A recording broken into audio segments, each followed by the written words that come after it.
है ना। यहाँ पे 8th क्लास के कम बच्चों के पेरेंट्स कौन कौन है हाथ उठा सकते हैं, less than 8th class. Okay, और 8th एंड अबव, 9, 10, 11, 12। अच्छा,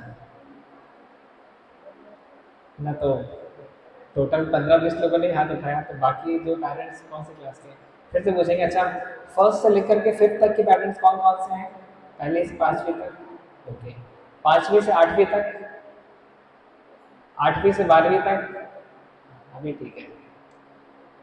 और क्योंकि रिक्वायरमेंट थोड़ी सी अलग अलग रहती है ना, छोटे बच्चों की, बड़े बच्चों की। अभी सबसे पहला प्रश्न तो ये उठता है कि लोग कहेंगे कि भाई आप तो खुद ही पेरेंट नहीं हो, तो आप आर्ट ऑफ पेरेंटिंग में क्या ही चर्चा करोगे। ऐसा नहीं है जी।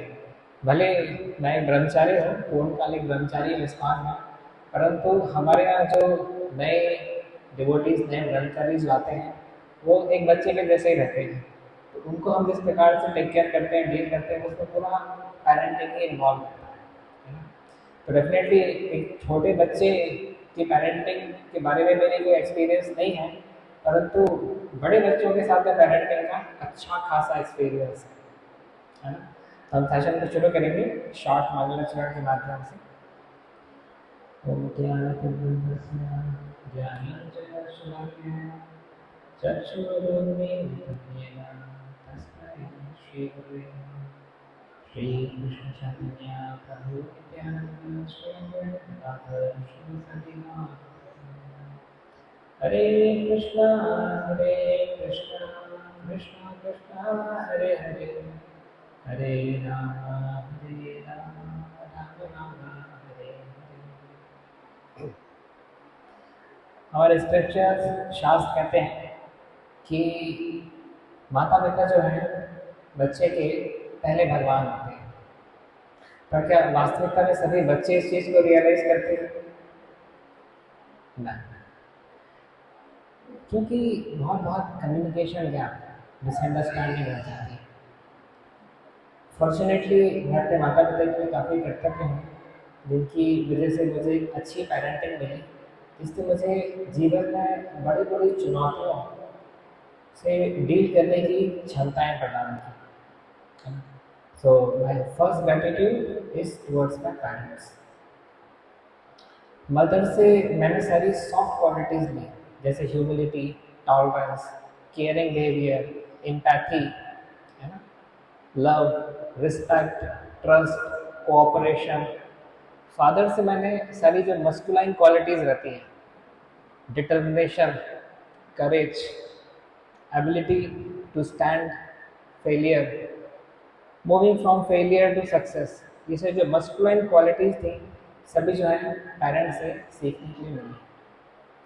तो इस माध्यम से एक अच्छे संस्कार बचपन से मिलने की वजह से मुझे एक अच्छा प्लेटफॉर्म मिल पाया आगे के जीवन को अच्छे से कंटिन्यू करने के लिए। तो कुछ एक एक्सपीरियंशियल लर्निंग भी आज के सेशन में हम शेयर करेंगे, कुछ एक मिस्टेक जो पेरेंट्स करते हैं वो चर्चा करेंगे, और कैसे हम अपनी पेरेंटिंग को बेटर, अच्छा बना सकें, ये हम आज के सेशन में चर्चा करेंगे।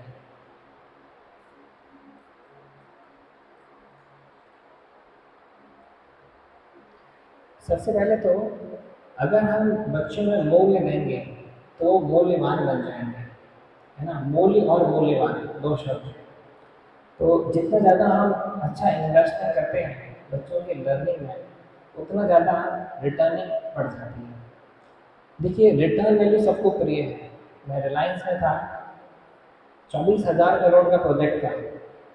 हाँ, 24,000 करोड़, 4,000 मेगावाट का सासुन थर्मल पावर प्लांट। 2.5 साल मैंने रिलायंस का एज एन असिस्टेंट मैनेजर काम किया। तो मैं जब पूछा मेरे सीनियर मैनेजर से प्रोजेक्ट की कॉस्ट क्या है, जब उसने बताई 24,000 करोड़, तो मतलब I was really surprise and shocked कि 24,000 करोड़, इतना ज़्यादा, इतनी बड़ी अमाउंट जो है अनिल धीरूभाई अंबानी एक पावर प्लांट को बनाने के लिए खर्च कर रहे हैं। इतना पैसा तो आप बैंक में डिपॉजिट कर दो, आपको इंटरेस्ट ही कितना सारा मिल जाएगा। परंतु बाद में पता चला कि प्रोजेक्ट जब चालू हो जाएगा, उसके बाद में प्रति वर्ष 4,000 करोड़ की इनकम होगी। 4,000 करोड़। तो देखिए 4,000 करोड़ का प्रॉफिट सबको अच्छा लगता है ना, परंतु उसके पहले जो 24,000 करोड़ का इन्वेस्टमेंट है उसके लिए लोग तैयार नहीं। तो इसी प्रकार से हर एक व्यक्ति को चाहिए कि बच्चा जो है डिसिप्लिन हो, ट्रुथफुल हो, उनके लिए ओबीडियंट हो, उनके लिए कृतज्ञ हो, परंतु उसके लिए जो इंग्रेडिएंट्स डालने पड़ेंगे उसके बारे में कई बार पेरेंट्स जो है चिंता नहीं कर पाते, है ना। देखिए अभी हम किचन डिपार्टमेंट, अभी हम जैसे हमारे आश्रम में भक्तों से पूछते हैं सबको अच्छा टेस्टी प्रसाद चाहिए ना, सब लोग हाँ प्रभु जी एकदम बढ़िया प्रसाद होना चाहिए सुबह दोपहर शाम, परंतु बनाने के लिए जो हेडेक जो है वो केवल किचन डिपार्टमेंट को लेना पड़ेगा। इसी प्रकार से we want taste in food, but unless we know how the taste comes we will never be able to get the food, good food in the kitchen. इसी प्रकार से जो भी पेरेंटिंग से रिलेटेड हमारे रूल्स हैं इसकी स्पष्टता अगर हमको नहीं है, क्लैरिटी नहीं है, तो अच्छी पेरेंटिंग की इच्छा तो रहेगी हमारी, परंतु आउटकम जो है इस प्रकार से नहीं मिल पाएगा, है ना। तो सबसे पहला कंसेप्ट है इन्वेस्टमेंट, कंसेप्ट ऑफ इन्वेस्टमेंट। जितना अच्छा इन्वेस्टमेंट करेंगे in terms of raising the consciousness of the child, उतना अच्छी उसकी रिटर्न वैल्यू होगी। देखिए एक बच्चा जो है वो सुन करके कम, देख करके ज़्यादा सीखता है, मानते हैं इस बात को, है ना। सुन करके कम, देख करके ज़्यादा सीखता है। अगर हम चाहते हैं कि बच्चा पढ़ाई करे और उसके सामने अगर हम मोबाइल चला रहे हैं, है ना, तो बच्चा भी मोबाइल ही चलाएगा। सेकेंडली अगर हम उसको बच्चे को डांटेंगे कि तुमको बोला है पढ़ने के लिए तो मोबाइल भी चला रहे हो, तो वो समझ जाएगा कि इनके सामने नहीं चलाना है, नहीं तो डांट पड़ेगी, बल्कि पीठ पीछे वो चला के ही चलेगा। पर अगर हम चाहते हैं कि बच्चा पढ़े, अगर हम उसके सामने लेकर के बुक लेकर के बैठ जाते हैं पढ़ने के लिए, अगर हम उसको नहीं भी बोलेंगे ज़्यादा बार, तभी वो देख करके पुस्तक पढ़ने का प्रयास करेगा। देखिए मेरी मदर ने कभी मेरे से रामायण पढ़ने के लिए नहीं बोला, पर मैं देखता था बचपन से ही वो सुबह नहा धो करके थोड़ा पूजा करके रामायण बैठ करके पढ़ना शुरू कर देती थी। तो मेरे अंदर एक क्यूरोसिटी आती थी कि ऐसा क्या है इस पुस्तक में, ऐसा क्या है इस पुस्तक में कि ये रोज डेली बेसिस में पढ़ना शुरू कर देती है। बच्चों के अंदर क्यूरोसिटी काफ़ी ज़्यादा रहती है। अगर आप अगर पिता अगर अगर कुछ कोई बॉक्स में कोई चीज़ लाए और बच्चे से बोलेंगे देखो इसको तो मत खोलना, बच्चे के अंदर हाई क्यूरियोसिटी आएगी, इसको तो खोलना ही खोलना है, उसको बोलो ये काम तुमको नहीं करना है, बच्चा जो है उसको करने के बारे में पूरा दिमाग लगा देगा, करेक्ट। तो we have to understand how the emotions और how the mindset of the child works. एक दृष्टिकोण से देखें तो हमारा मन भी एक बच्चे के समान ही है, जो कि अलग अलग प्रकार के प्रपोजल्स देता रहता है, और उससे भी डील करने के लिए हमको जो है इंटेलिजेंस की आवश्यकता पड़ती है ना। जैसे हमारी ग्रॉस बॉडी है, वायु अग्नि जल पृथ्वी और आकाश से बनी हुई, उसके अंदर एक सटल बॉडी है, मन बुद्धि और अहंकार से बनी है। माइंड जो है वो प्रपोजल देता है, इंटेलिजेंस जो है वो डिस्क्रिमिनेट करता है किस प्रपोजल को स्वीकार करना है, किस प्रपोजल को अस्वीकार करना है। हाँ, तो इसी प्रकार से, और ईगो तो सब समझते ही हैं, फॉल्स ईगो, मिथ्या अहंकार, है ना। ईनो काम बनाए 6 सेकंड में, ईगो काम बिगाड़े 6 सेकंड में, है ना।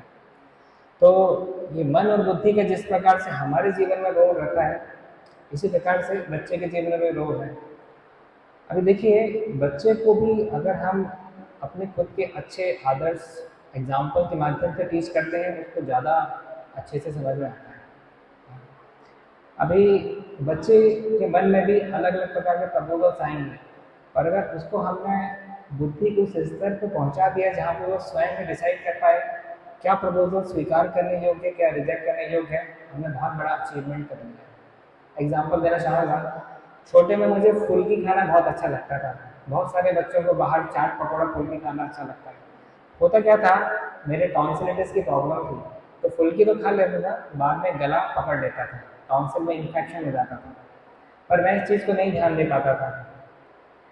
एक बार मैंने फुल्की खाने की जिद की, मेरी मदर ने बहुत अच्छे से बैठा करके मुझे समझाया कि जब तुमको प्रॉब्लम होती है, गले में इन्फेक्शन होता है, कितनी बार तुमको भाप लेनी पड़ती है, भाप लेना तुमको अच्छा नहीं लगता, नमक डाल के गर्म पानी में गार्गल करना तुमको अच्छा नहीं लगता।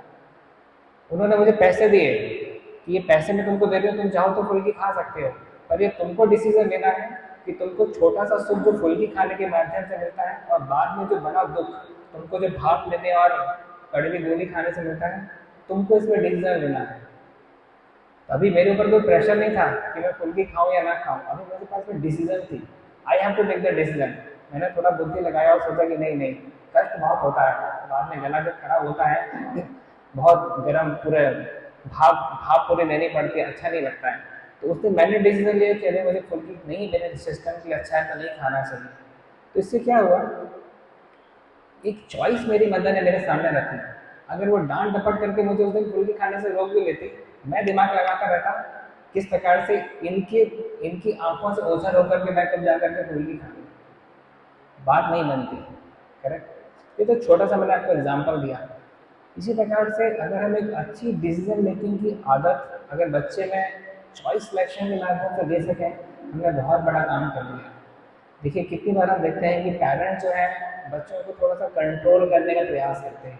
वो सोचते हैं ये असमझदार है, हम समझदार हैं, हम समझदारी के माध्यम से इसको एक पर्टिकुलर सलाह देंगे और इससे इसका अच्छा काम होगा।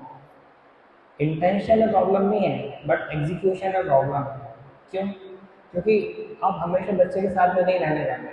आज का जो एजुकेशन सिस्टम है, 18 साल के बाद में 12th क्लास के बाद में तो बच्चा वैसे ही बाहर पढ़ने के लिए जाएगा ही जाएगा। क्या उसकी सारी चीज़ों पे हमारा कंट्रोल रहेगा? बिल्कुल नहीं रहने वाला। तो उस स्थिति तक अगर हमने बच्चे को इस लायक बना दिया है कि वो अपने जीवन में सही डिसीजंस ले पाए, गलत चॉइसेस को रिजेक्ट कर पाए, हमने बहुत बड़ा काम कर दिया। सेकेंड एग्जाम्पल, जैसे मुझे पैदल चलना बचपन में पसंद नहीं था, थोड़ा सा चलने में थक जाता था, बोलता था मम्मी से रिक्शा करना। अब जैसे मेरे घर से मेरा ननिहाल करीब 2 किलोमीटर दूर था, कभी मदर चाहते थे कि 2 किलोमीटर इवनिंग में अगर हम वॉक करते हुए चले जाए तो अच्छा है, थोड़ा चलना फिरना मिल जाएंगे, और मैं मना करता था।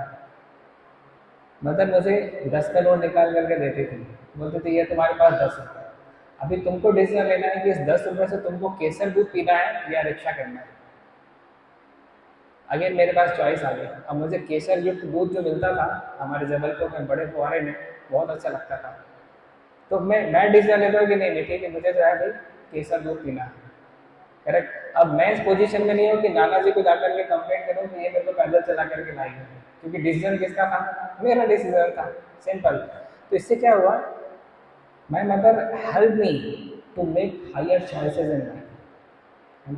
सपोज कीजिए अभी बरसात के बाद में धीरे धीरे ठंड का मौसम स्टार्ट होगा, मेरी मदर मेरे से बोलते थे कि तुम जो है सॉक्स पहन करके ऊपर छत में खेलने जाओ, नहीं तो छत ठंडी होगी, उसमें 1 घंटे में खेलूंगा, हो सकता है मुझे ठंड लग जाए।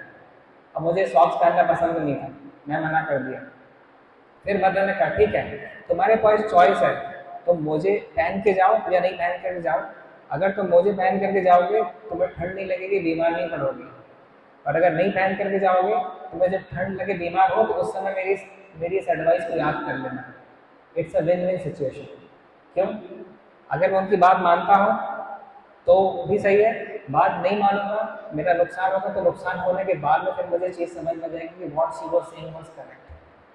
3 मैंने केस स्टडीज बताई जिसमें पेरेंट्स के द्वारा मुझे फोर्स नहीं किया गया, मुझे एजुकेट किया गया, किस प्रकार से मेरी समझदारी को विकसित करने में उन्होंने मेरी मदद की। बचपन में मुझे पढ़ाई में ज़्यादा मन नहीं लगता था, 5th क्लास में मेरे मात्र 58% आए थे, कितने 58% आए थे। 6th में 66% आए थे। 7th 8th 9th 10th के एग्जैक्ट रिजल्ट आने पर 70% से मेरे कम ही रहते थे, क्योंकि मुझे पढ़ने में ज़्यादा मन नहीं लगता था। क्यों? मुझे लगता था हिस्ट्री सिविक्स जोग्राफी इकोनॉमिक्स इसमें कितनी सारी इन्फॉर्मेशन रहती है जिसका हमारे जीवन से कुछ लेना देना ही नहीं है ना। अब हमको बताया जाता है कि एल्यूमिनियम की खदानें कहाँ कहाँ पर हैं भारत में, गोल्ड की खदानें कहाँ कहाँ पर हैं, ब्रॉन्ज की खदानें कहाँ कहाँ पर हैं। अरे भाई जब हमको गोल्ड खरीदना हुआ हम थोड़ी खदान में जाएंगे, हम तो सोनार की दुकान में जाएंगे। तो क्यों हम दुनिया भर में भारत भर में कहाँ कहाँ खदानें याद रख करके रखें। 4-4 पेजेस के हमारे हिस्ट्री के आंसर्स रहते थे, अकबर थे, बाबर थे, हुमायूं थे, टीपू सुल्तान थे, कहाँ कहाँ किसके से कितनी कितनी सेना लेकर के लड़ते रहे, हम याद करके लिखते रहे 4 पन्ने के आंसर। भाई आप लड़े अच्छी बात है, हमको क्यों रटवा रहे। तो दैट वाज माय क्वेश्चन। तो मेरी मदर बोलते थे देखो एजुकेशन सिस्टम में है, फर्स्ट डिवीजन तो ले आओ, बाकी पिताजी को मैं सलाह दूंगी, करेक्ट। पर मेरा दिमाग चलता फिरता दिमाग था, मैथमेटिक्स मुझे बहुत मजा आता था, उससे मैथमेटिक्स पढ़ता था। और देखिए 12th क्लास के साथ में जब मैंने AIEEE का यानी All India Engineering Entrance Test जो कि 2011 में बंद हो गया, फिर IIT चालू हो गया, उसमें जब मैंने पेपर दिया, मेरे बहुत पीछे पीछे स्टेट रैंक लगी, 10,000 स्टेट रैंक क्रॉस हो गई। और मेरा जीवन का जो लक्ष्य था, एक सफल इंजीनियर बनना, वो भी आंखों से ओझल होता हुआ दिखाई दे रहा था, क्योंकि इतने पीछे स्टेट रैंक में कोई भी अच्छा कॉलेज तो लेगा नहीं। मेरे पिताजी ने कह दिया कि तुम्हारा जब तक कोई अच्छे गवर्नमेंट इंजीनियरिंग कॉलेज में सिलेक्शन नहीं हो जाता, मैं बैंक से लोन लेकर के तुम्हारी फीस नहीं भरूंगा। हालांकि उस समय फीस कम ही रहती थी, 35,000 रुपये सालाना। मैं बात कर रहा हूँ 2003 की, 2003 की, आज से 22 साल पहले। इस समय पैसे की कीमत भी ज़्यादा थी। तो पिताजी ने काफ़ी स्पष्ट बोल दिया कि मैं तुमको प्राइवेट कॉलेज में नहीं पढ़ाऊंगा, लोन लेकर के बाद में तुम भी स्ट्रेस में, मैं भी स्ट्रेस में। तो मेरे सामने मेरा गोल जो है वो ओझल होता हुआ नज़र आ रहा था। मेरी मदर ने बहुत मेरी मदद की, कहा कि देखो तुम्हारा दिमाग बहुत अच्छा है, पर तो तुमने पढ़ाई नहीं की सही से, इस चक्कर में तुम्हारा एग्ज़ाम जो है पूरा गड़बड़ा गया। तो मैंने सोचा वास्तविकता में भगवान ने दिमाग तो बढ़िया दिया है, पर उसकी उपयोगिता में कमी है ना। जैसे कोई गाड़ी पल्सर 220 आराम से 100 की स्पीड में चल जाएगी, तो पर कोई व्यक्ति उसको एक्सीलेटर नहीं दे रहा है, मात्र 20 की स्पीड में चला रहा है, तो क्षमता तो 100 की स्पीड में चलने की है, पर चलाने वाला अगर 20 की स्पीड में चला रहा है ना, चलाने वाले का दोष है। गाड़ी की क्षमता तो है, आराम से 100-150 की स्पीड पहुँच जाएगी गाड़ी। तो ऐसी स्थिति में मैंने मेरे फादर से रिक्वेस्ट किया कि मुझे 1 साल का ड्रॉप लेना है, ड्रॉप लेना है 1 साल, अपने आप को दोबारा से मैं अवसर प्रदान करना चाहता हूँ। मेरे पिताजी ने कहा 1 साल ड्रॉप लेके तुम क्या ही उखाड़ लोगे, 10,000 तुम्हारी रैंक लगी है, पढ़ाई कर लिया 9,000 लग जाएगी, 8,000 लग जाएगी, 7,000 लग जाएगी, अरे बहुत मेहनत किया तो 5,000 लग जाएगी, करेक्ट। इससे ज़्यादा क्या ही कर लोगे तुम, 5,000 स्टेट रैंक में भी तुमको अच्छा कॉलेज तो मिलने वाला है नहीं, तो क्यों अपना 1 साल बर्बाद करते हो। और फिर भी मैंने कहा कि नहीं, मुझे जो है अपने आप को पूरे से मौका एक बार और देना है, 1 साल ड्रॉप लेकर के। मेरे पिताजी ने फिर से मुझसे कहा एक काम करो, अपनी कपड़े की दुकान है 40 साल पुरानी कंचन काया, उस दुकान को ज्वाइन कर लो, अपन दोनों पिता पुत्र मिल करके बढ़िया से दुकान चलाएंगे।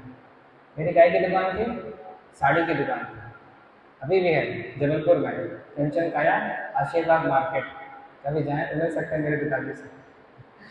तो साड़ी की दुकान में मेरा बहुत खराब एक्सपीरियंस है। क्यों? लेडीज़ वगैरह आती थी, 5, 10, 15, 20, 25 साड़ी खुलवाती थी, मोल भाव के चक्कर में एक भी नहीं ले जाती थी, फिर बैठ करके घड़ी करते रहो। तो मैंने कहा जीवन में कभी भी साड़ी की दुकान अपने से तो नहीं होने वाली है। मैंने सोचा जरूरत पड़ी तो अपन मेडिकल शॉप खोलेंगे। अभी कोई मेडिकल शॉप में नहीं बोलते ये दवाई दिखाओ कि वो दवाई दिखाओ, है ना। कोई मेडिकल शॉप में मोल भाव करके दिखाई नहीं देता कि 1,000 का बिल बना तो बोले हम 800 ही लेंगे, करेक्ट। मैंने कहा कभी जरूरत पड़ी तो मेडिकल शॉप खोलूंगा, साड़ी की दुकान तो तौबा तौबा। फिर मैंने सोचा कि मैं कहाँ ये बिजनेस की बात सोच रहा हूँ, मेरा तो लक्ष्य था एक अच्छा इंजीनियर बनना। तो फिर मैंने कहा कि नहीं, मुझे तो स्टडीज़ में फोकस करना चाहिए। पिताजी से जिद करके मैंने ड्रॉप ले लिया। ड्रॉपर ईयर में डेली बेसिस पे मैंने स्वयं से जिम्मेदारी ली मेरी पढ़ाई की। पहले मुझे कई बार पिताजी को बोलना पड़ता था कि तुम सो क्यों रहे हो, अभी पिताजी को बोलना पड़ता है कि तुम सो क्यों नहीं रहे हो। क्यों? क्योंकि मैंने तुमने जिम्मेदारी ली थी। इससे एक पॉइंट आप नोट कीजिए, जिम्मेदारी जो है दी नहीं जाती, जिम्मेदारी ली जाती है। कितनी बार हम बच्चों को जिम्मेदारियां देने का प्रयास करते हैं, वो लेते नहीं है, है ना, और हम परेशान होते रहते हैं। हम ऐसा क्या करें कि बच्चा जिम्मेदारी ले ले, इससे हमारा ऑब्जेक्टिव जो है फुलफिल हो जाता है। कई बार देखिए पेरेंट बच्चों को डांटते हैं, है ना, पर बच्चा सुनता ही नहीं है बात को, क्योंकि उसको समझ में नहीं आया कि डांट किस लिए पड़ रही थी। कंसेप्ट नोट डाउन कीजिए, whenever we give correction without explanation it is waste। दीवार में धक्का लगाने का प्रयास नहीं करना चाहिए, हमारी एनर्जी जाएगी, दीवार नहीं हिलेगी, इसलिए बोलना। इसी प्रकार से कभी भी बच्चों को हमको कुछ करेक्शन भी देना है, अगर हम समझाते हुए करेक्शन देंगे, चांसेस हैं कि बच्चा जो है वो समझ जाएगा। अगर हम बिना समझाते हुए डांट डपट देंगे, चांसेस है कि उस समय ठीक होगा, परंतु उसके बिहेवियर में, उसके मेंटल पैटर्न में कोई ज़्यादा चेंजेस नहीं आएंगे। सी एंगर जो है उसको हम कंस्ट्रक्टिवली यूज़ कर सकते हैं, डिस्ट्रक्टिवली यूज़ कर सकते हैं। जब हम कंस्ट्रक्टिव यूज़ करते हैं एंगर का, तो उसमें क्या होता है, हमारा एंगर जो है वो इंटेलिजेंस के द्वारा गवर्न होता है, करेक्ट। जब डिस्ट्रक्टिव यूज होता है उसका, तो केवल एंगर ही रहता है, उसमें इंटेलिजेंस कॉम्पोनेंट पूरे से मिसिंग रहता है। देखिए, हनुमान को गुस्सा आया था जब वो लंका में सीता की खोज में गए थे, अशोक वाटिका छोड़ करके आग लगाई थी पूरी लंका में, करेक्ट, क्योंकि अशोक वाटिका में सीता जी स्थापित थी, है ना। तो control anger is useful, fire is important. Kitchen में अगर अनकंट्रोल्ड फायर होगी, सब कुछ ध्वंस हो जाएगा। कंट्रोल्ड फायर होगी, रेगुलेटर के माध्यम से आपकी कुकिंग बराबर चलेगी, करेक्ट।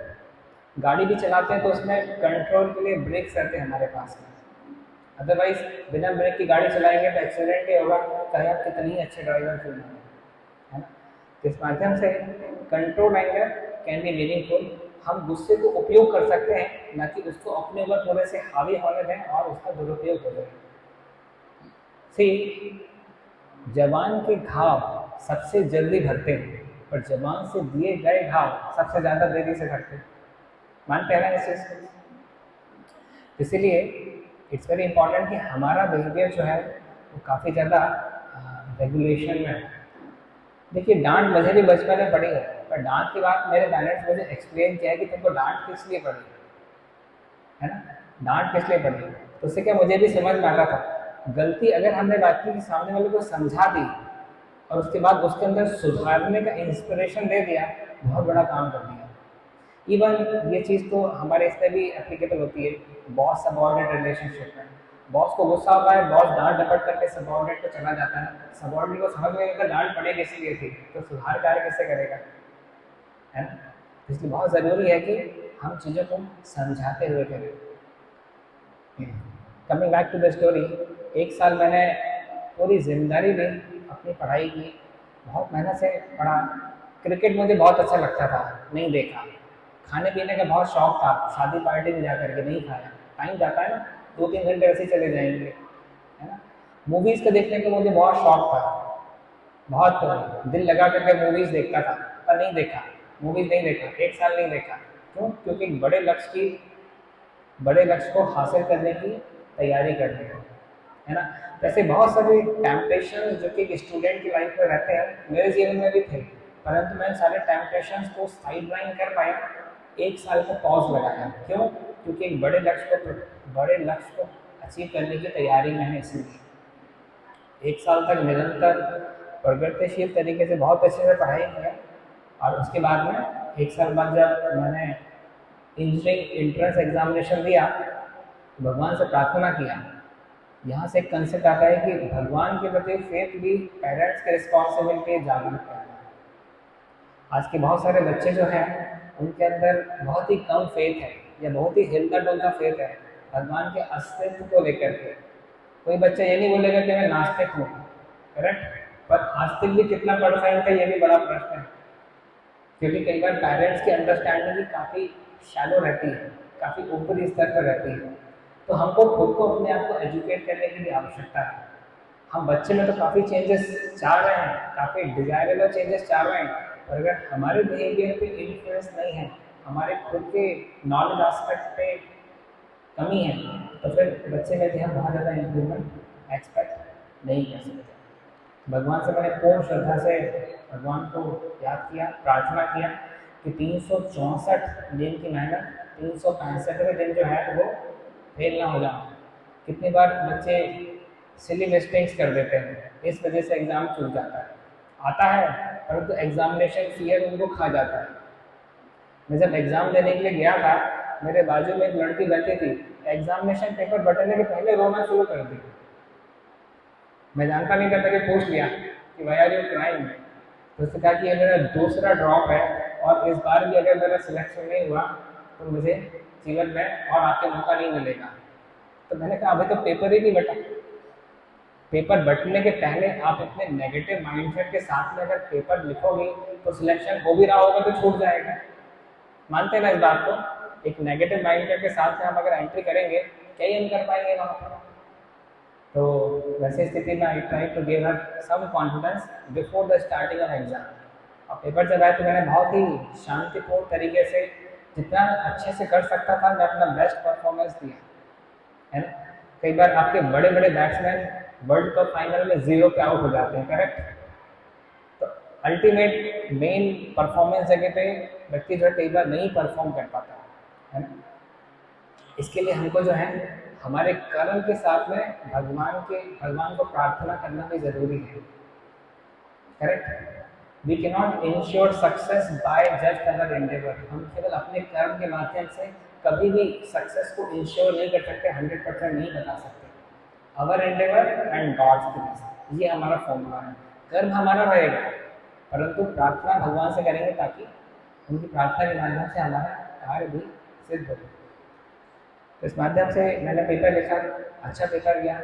15 दिनों के बाद में जब रिजल्ट आया तो मैं भी भौचक्का रह गया। वहाँ पे लिखा था मेरा ऑफिशियल नेम वैभव गुप्ता, लिखा था रिजल्ट्स में वैभव गुप्ता, स्टेट रैंक 433, 433।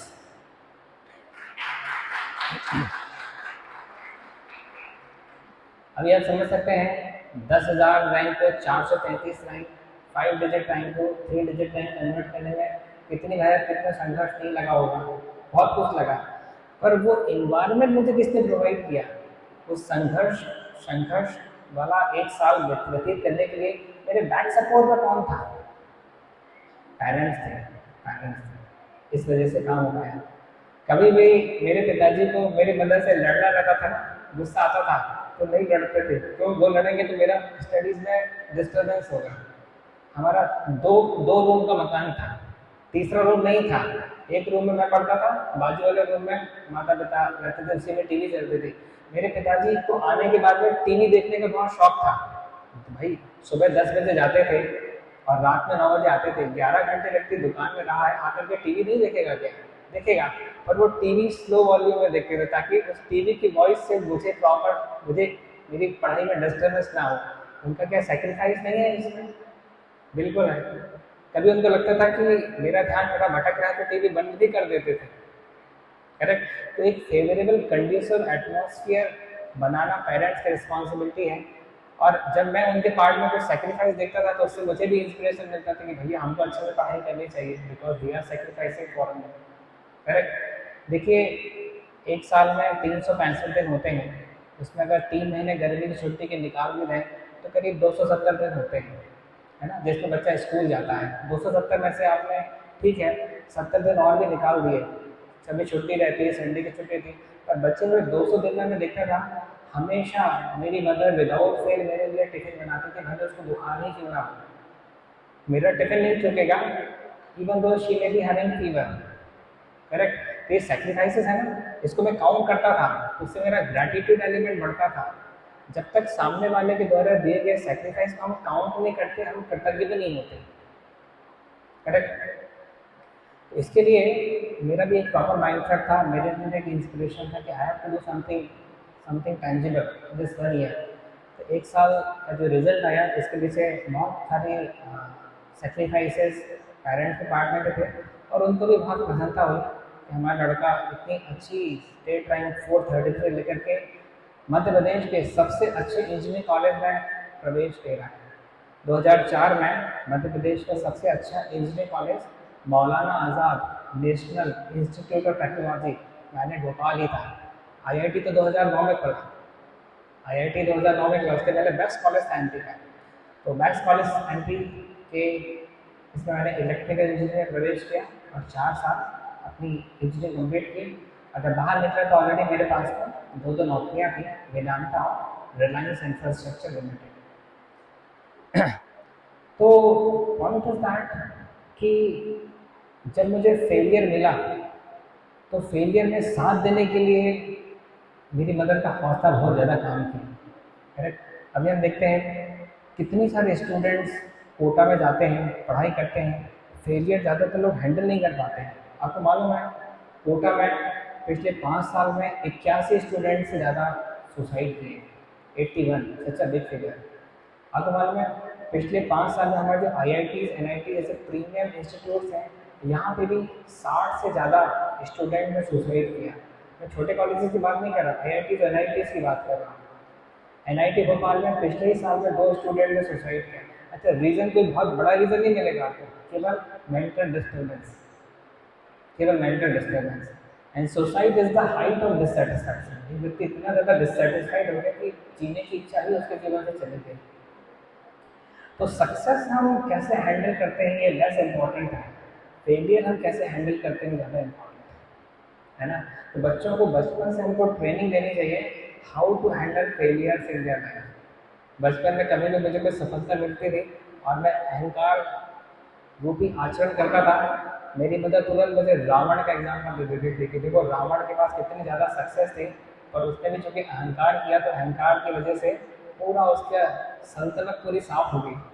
करेक्ट। उससे मुझे लगता था कि अच्छा अच्छा, अहंकार is a negative quality, ego is a negative quality, humility is a positive quality. बचपन के संस्कार हैं एक्चुअली, बचपन से थोड़ा थोड़ा व्यक्ति जो है सीखता रहता है।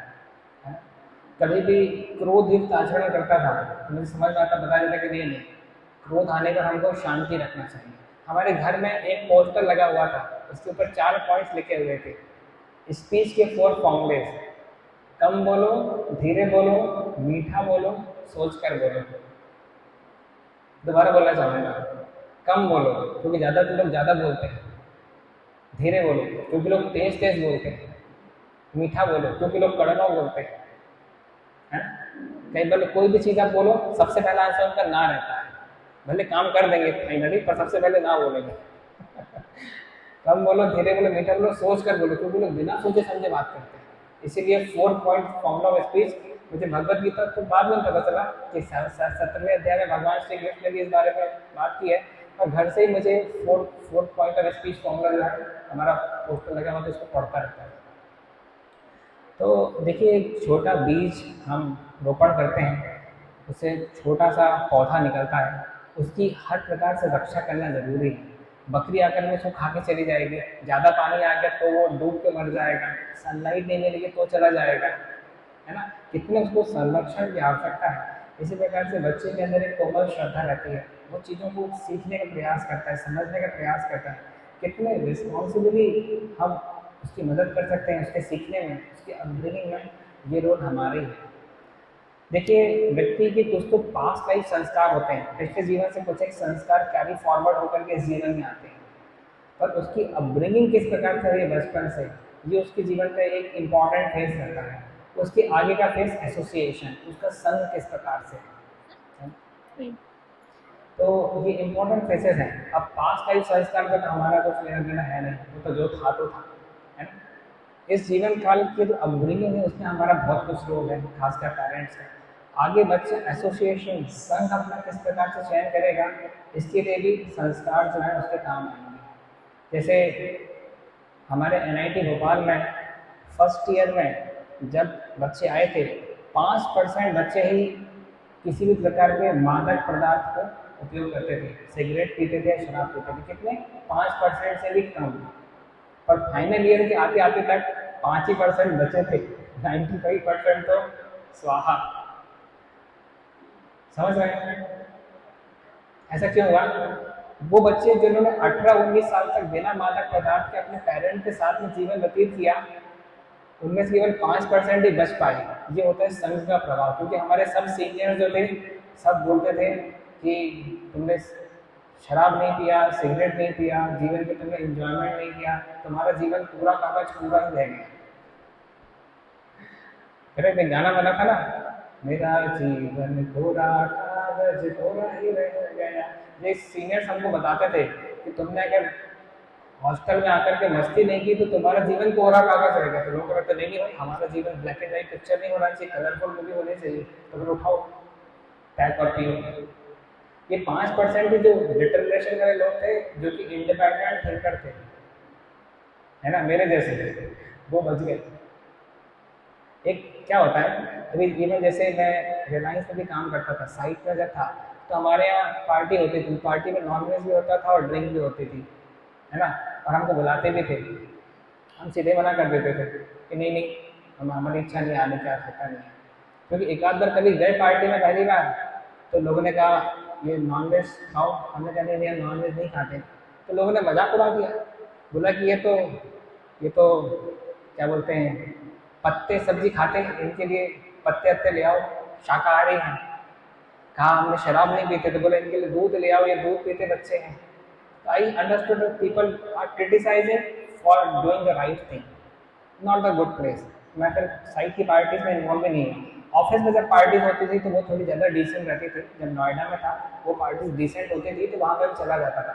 एक साल जब मैं रोज़ा साइट में था, जो कि लखनऊ से 170 किलोमीटर दूर थी, वहाँ पे मैं मना कर देता था। तो हमारे अंदर हमारी खुद की क्लैरिटी होनी चाहिए, है ना। एक बच्चे को अगर आपने एक स्पष्टीकरण क्लैरिटी दी है, तो अपने जीवन में तमाम उलझनों से निपटने की स्वयं उसके अंदर शक्ति आ जाएगी, है ना। क्योंकि देखिए दुनिया में हजारों लोग मिलेंगे बच्चे को भ्रमित करने वाले, बताइए हाँ कि ना। हजारों, उसको मतलब 1000 चक्रव्यूह से निपटना है अभी, तो उसकी ट्रेनिंग कितनी अच्छी है वो डिपेंड करेगा कि कितने चक्रव्यूहों को वो क्रॉस कर पाएगा, है ना। आज है ना, गर्ल्स के लिए कितनी प्रॉब्लम रहती है, माता पिता को हमेशा टेंशन रहता है कहीं कोई अर्जी फर्जी लड़का इसके साथ में कुछ गड़बड़ तो नहीं कर रहा, प्रेम का झांसा देके फंसा के परेशान तो नहीं कर देगा। हमेशा कॉन्स्टेंट एंग्जाइटी रहती है।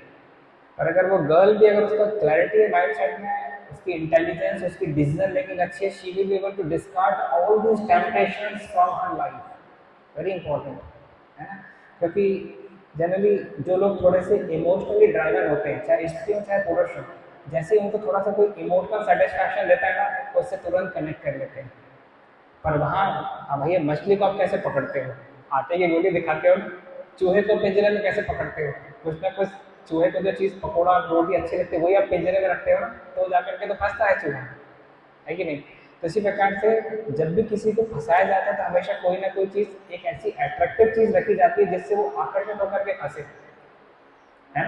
तो इसी प्रकार से अब चूहे को तो आप दोष नहीं दे सकते, बेचारे में इतनी बुद्धि नहीं है कि वो आइडेंटिफाई कर पाए कि ये पिंजरा है और पिंजरे के अंदर में पकौड़ा खाने के लिए घुसूंगा तो सही, पर बाहर नहीं निकल पाऊंगा। पर ये इंटेलिजेंस हम मानव में विकसित कर सकते हैं, बच्चे में विकसित कर सकते हैं। What is trap, what is not a trap, ये हमारी जिम्मेदारी है। करेक्ट। हमको बच्चों को विजडम स्टोरी सुनानी चाहिए, है ना। किस प्रकार से प्रॉब्लम है तो उसका सॉल्यूशन भी है ना। जैसे रामायण कितने लोगों ने देखी है या पढ़ी है, रामायण से काफ़ी लोगों ने, कोरोना टाइम में तो खूब चली थी रामायण। रामायण में देखिए एक प्रसंग आता है जिस समय हनुमान जी को कहा जाता है सीता जी की खोज के लिए जाने के लिए, है ना। तो हनुमान जो है वो जाते रहते हैं उड़ते हुए, बीच ही में एक सुरसा नामक राक्षसी एकदम आकर में खड़ी हो जाती है। रावण से बोलती है मुझे ब्रह्मा से वरदान प्राप्त है, कोई भी प्राणी मेरे मुख के अंदर जाए बिना आगे नहीं जा सकता। हनुमान समझ जाते हैं ब्रेकफास्ट की बात कर रही है, ये हमको ब्रेकफास्ट बनाना चाहती है अपना। हनुमान ने कहा हे देवी, मैं लौटते समय आपके मुख के अंदर प्रवेश कर जाऊंगा, अभी जाते समय मैं हनुमान जो है बोले मैं रामचंद्र जी की सेवा में हूँ, बहुत इंपॉर्टेंट सेवा है, सीता की खोज करके लाना है, लौटते समय आकर के जो है मैं आपके मुख के अंदर प्रवेश कर जाऊंगा। सुरसा नहीं मानती। हनुमान बोलते हैं अब नहीं मान रही है तो फिर इसको क्रॉस करके आगे बढ़ जाएंगे। आगे बढ़ने का प्रयास करते आगे बढ़ नहीं पाते हैं, उसकी दैविक पावर्स थी, ऑब्स्ट्रक्शन आ जाता है। हनुमान सोचते ठीक है ऐसी बात, हम अपने साइज को बड़ा कर देते हैं। हनुमान अपने साइज को 10 योजन बराबर बड़ा कर देते हैं, जो कि सुरसा के मुख से काफ़ी बड़ा था। और सुरसा के अंदर भी दैविक शक्तियाँ थी, वो अपने मुख के साइज को 20 योजन के बराबर बड़ा कर देती है। हनुमान अपने साइज को 30 योजन के बराबर बड़ा कर देते, तो सुरसा 40 योजन के बराबर मुख के साइज को बड़ा कर देती है। हनुमान 50, सुरसा 60, हनुमान 70, सुरसा 80, हनुमान 90, तो सुरसा 100 योजन का मुख का साइज बड़ा कर देती है। हनुमान समझ जाते टाइम वेस्ट हो रहा है, टाइम बहुत वेस्ट हो रहा है, स्ट्रैटेजी चेंज करनी पड़ेगी।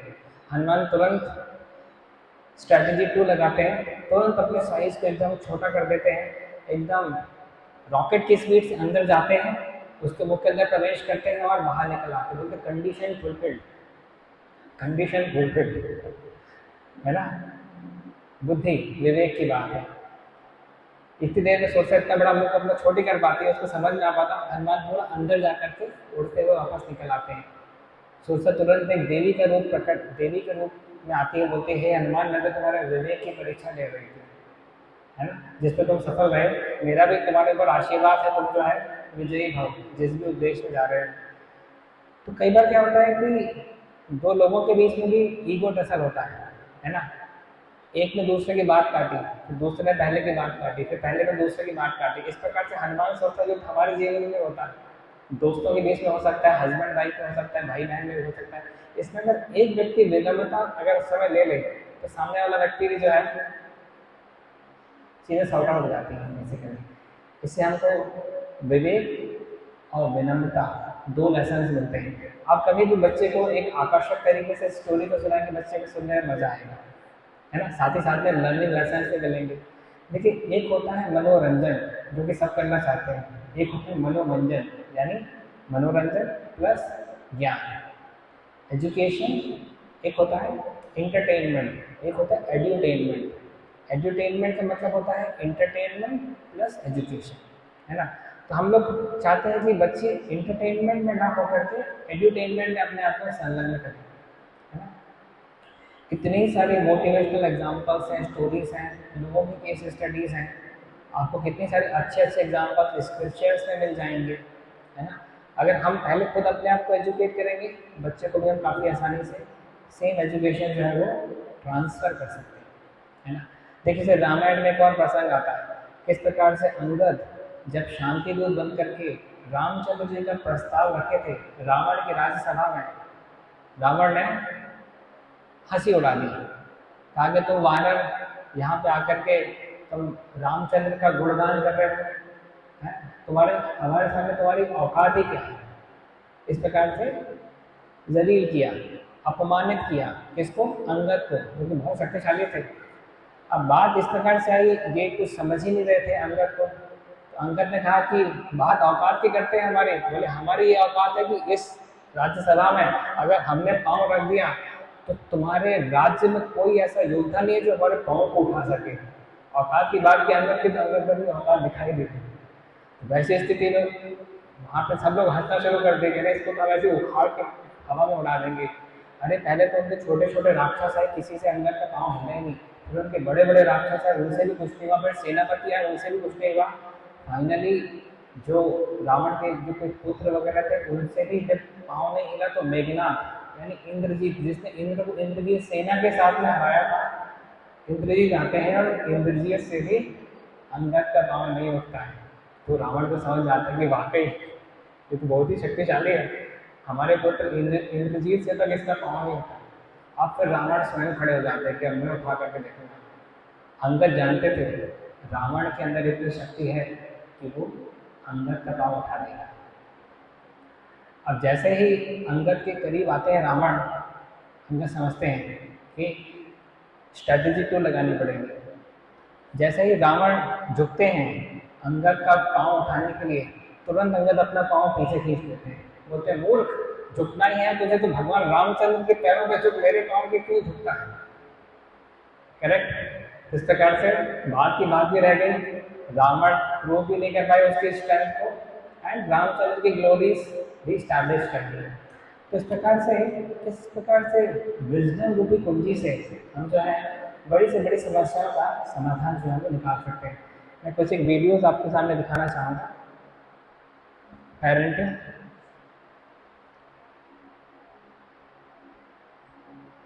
Struggle and success word, struggle and success word, sound है?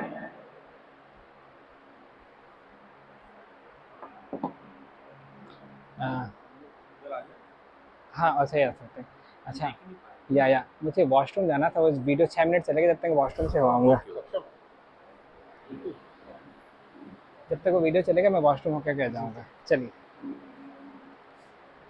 साउंड देख लीजिए, साउंड है क्या? कोई दिक्कत नहीं, ऐसे चलने दीजिए। उसका कनेक्ट करना पड़ता है साउंड।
कुछ साउंड कनेक्ट करना पड़ता है ना उससे? साउंड नहीं आ रहा नहीं, इसमें तो साउंड ये कनेक्ट करना पड़ता है ना यहाँ से।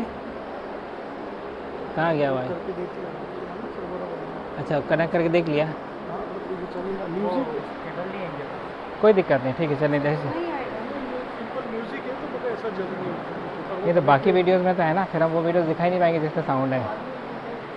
इस स्पीकर वो भी नहीं आएगा। ठीक है, नो इश्यूज़, फिर वही वीडियोस दिखाऊंगा जिसमें साउंड नहीं है। वॉइस जरूरी है। ठीक है, चलेगा नेक्स्ट टाइम।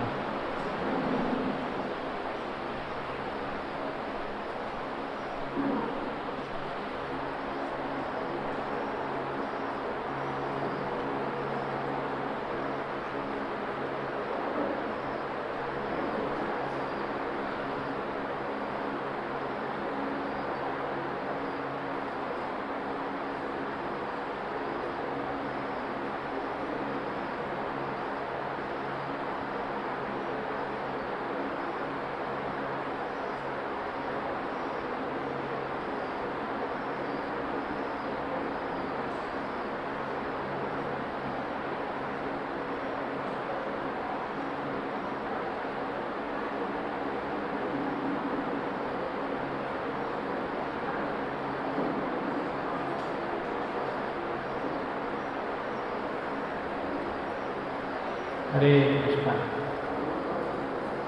तो ठीक है, इसमें साउंड होता तो और अच्छा रहता, बट समझ में तो आ ही गया कि बजाया क्या जाना चाह रहा था। कोई बताना चाहेंगे क्या समझ में आया? अच्छा ओके, इसमें बेसिकली एक पेरेंट बर्ड जो कि बेबी बर्ड को चाहता है कि वो खुद से जो है अपना भोजन जो है वो आइडेंटिफाई करे, पर बेबी बर्ड आलस बस चाहती है कि बस मदर बर्ड आकर के उसको जो है बस खिलाती रहे, है ना। परंतु मदर बर्ड चाहती है कि आज तो मैं इसको खिलाऊंगी, आगे कौन। इसलिए वो उसको खुद से जो है ट्रेनिंग देना चाहती है कि खुद से जो है वो अपना फूड जो है वो अरेंज करने देगी, क्योंकि अब वो बड़ी हो गई है। Baby bird is grown up now. अब बेबी बर्ड तैयार नहीं रहती। फाइनली जब जाती है सी में तो उसका एक्सपीरियंस बहुत ही हॉरेबल एक्सपीरियंस रहता है।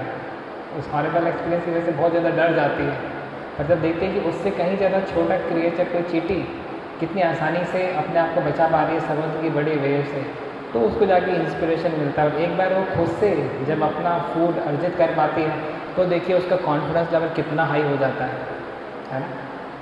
देखिए पहले मुझे बहुत ज़्यादा स्टेज फियर था, मतलब स्टेज में जाते साथ सबसे पहले तो मेरी आवाज़ कांपती थी पर पैर लड़खड़ाते थे, है ना। कई बार कई लोगों को रहता है, ऐसा नहीं कि मेरे को अकेले ही, परंतु अभी मैं कितनी स्मूथली आप लोगों से बात कर पा रहा हूँ, है ना। क्या आपको लगा मेरे पाँव काँप रहे होंगे?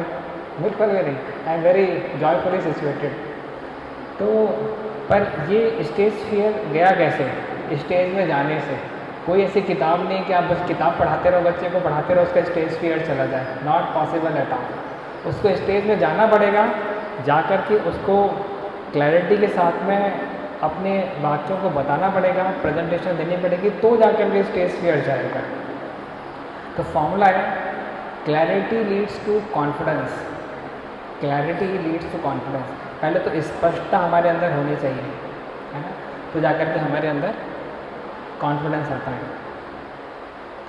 तो जो कॉन्फिडेंस गेन है बेबी बर्ड का खुद से सक्सेस प्राप्त होने के बाद वो कॉन्फिडेंस किसी दूसरे माध्यम से इम्पार्ट नहीं किया जा सकता था, है ना।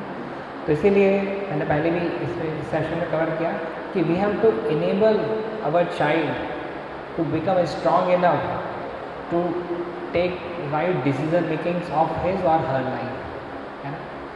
तो ये क्लैरिटी प्रोवाइड करना हमारी रिस्पॉन्सिबिलिटी है। देखिए 4 प्रकार की पेरेंटिंग होती है।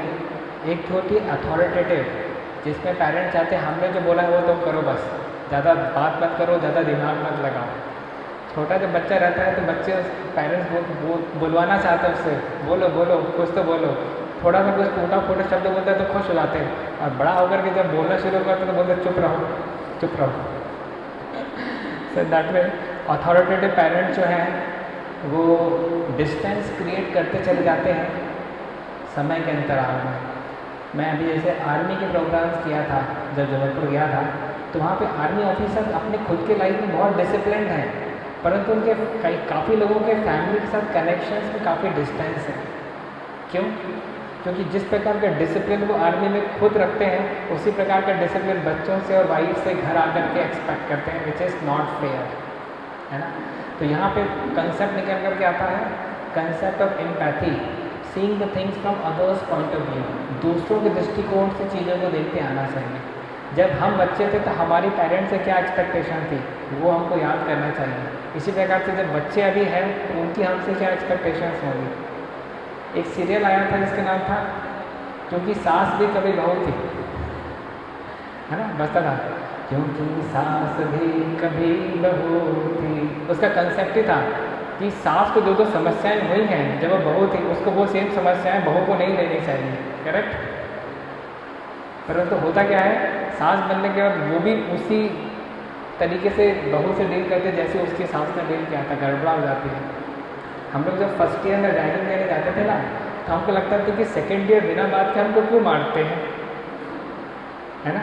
हमको लगता था कि कितना अन्याय हो रहा है हमारे ऊपर, हमारी कोई गलती नहीं है, रैगिंग के लिए बुलाते हैं, जैसे बोल दिया चश्मा उतारो, हम समझ जाते थे कि लपड़ पड़ने वाले खूब सारे, 1-2 दर्जन इस गाल में और 1-2 दर्जन इस गाल में, 10-15 पढ़ने के बाद तो समझ में ही नहीं आती थी कि पढ़ भी रही है, फिर खाली चांटों की आवाज़ आती थी क्योंकि स्किन जो है वो सेंसलेस हो जाती थी। ये रैगिंग हम लोग ने दी है फर्स्ट ईयर में। तो हमको लगता था कि हमारे साथ वाले क्योंकि इनकी अच्छी खासी धुलाई हुई है सेकेंड ईयर से, तो शायद से ये सेकेंड ईयर में जाएंगे तो फर्स्ट ईयर की रैगिंग नहीं लेंगे, क्योंकि यही लोग तो बोल रहे थे ना कि कितना गलत हो रहा है हमारे साथ में, पर ऐसा नहीं हुआ। सेकेंड ईयर में जब ये पहुँचे तो इनने भी फर्स्ट ईयर की वैसी रैगिंग ली। केवल 5-1% लोग ऐसे थे जिन्होंने रैगिंग नहीं ली, उसमें से मैं समझ रहे हैं। तो sir that way people lack empathy, they lack ability to see the things from others point of view. Consciousness जब हमारी ऊपर उठती है, कॉन्शियसनेस गेन होता है, तो हम दूसरे के दर्द में भी अपना दर्द एक्सपीरियंस कर पाते हैं। नहीं तो हमारा सुख और दूसरे का दर्द हमको फ़र्क नहीं पड़ता। लो कॉन्शियसनेस, हाई कॉन्शियसनेस में व्यक्ति को सामने वाले के पेन को लेकर के उसको भी पेन होता है। जितने भी क्रांतिकारी रिवॉल्यूशनिस्ट थे वो जनता के पेन को एक्सपीरियंस कर पा रहे थे, इस कारण से उन्होंने अपनी लाइफ को सेक्रीफाइस करना उचित समझा देश को आज़ाद कराने के लिए। हमको बच्चों को समझाना चाहिए इंडिपेंडेंस वॉज वेरी कॉस्टली। जो हम स्वतंत्र भारत में जी रहे हैं बहुत महंगा है, बहुत लोगों ने इसकी बहुत कीमतें चुकाई हैं, तो जाकर के आज हम ब्रिटिश में इंडिया में रह रहे हैं, है ना। See happiness is more about mindset than resources. लिख लीजिए इस चीज़ को, happiness is more about mindset than resources. आज कितने कितने धनी परिवार के बच्चे भी भयंकर दुखी हैं कंपैरिजन की वजह से। बोलते हमारे, मैं सूरत जाता हूँ प्रचार के लिए, लड़का दुखी है, हमारे पिताजी के पास मात्र 10 लाख की कार है, हमारे सारे फ्रेंड्स के पास में किसी के भी पास 50 लाख से कम की कार नहीं है। किस मुंह से हम इस 10 लाख की छोटी सी गाड़ी के सामने उनके सामने जाएं, तो जी आप हमारी समस्या नहीं समझते। Getting the point. Happiness is more about mental than physical. आवश्यकताएं तो मोटा मोटी लोगों की पूरी हो ही जाती है, इच्छाएं की बात है, इच्छाएं पूरी होंगी कि नहीं। आज कोई स्टूडेंट जो हमेशा फर्स्ट आता है, अगर सेकंड आता है तो डिप्रेशन में पहुंच जाता है। क्यों? क्योंकि he is always expecting first rank. Satisfaction is equal to performance upon expectation. Expectation का बड़ा रोल है। Happiness is equal to resources upon desires. Desires का बड़ा रोल है। तो छोटे छोटे फॉर्मूलेस हैं, लाइफ गवर्निंग फॉर्मूलेस हैं, समझने की आवश्यकता। दूसरी प्रकार की पेरेंटिंग कौन सी होती है? डेमोक्रेटिक। ये अच्छी पेरेंटिंग जिसमें हम इन्वॉल्व करते हैं लोगों को, है ना, इन्वॉल्व करते हैं, ये डेमोक्रेटिक पेरेंटिंग। तीसरी प्रकार की पेरेंटिंग होती है परमिसिव, यानी कि हमको ज़्यादा फर्क नहीं पड़ता बच्चा क्या कर रहा है, हम अपने बिजनेस में, हम अपने प्रोफेशन में बिजी हैं, हाँ बोल देंगे बच्चे को, परंतु ज़्यादा उसमें इन्वॉल्व नहीं होंगे। बच्चा भी समझ जाता है कि ठीक है भाई, ये खाली इनसे खाली हमको अपनी कार्य करवाना है, बाकी हम अपनी दुनिया में, आप अपनी दुनिया में। चौथी प्रकार की पेरेंटिंग होती है निगलेक्टिंग, जिसमें हम बच्चे को पूरे से निगलेक्ट करते हैं या एक नेगेटिव थिंकिंग बच्चे की हमारे बारे में जनरेट हो जाती है। जैसे पैसे की हमेशा कमी थी मेरी अपब्रिंगिंग में, पर मुझे कभी महसूस हुई नहीं।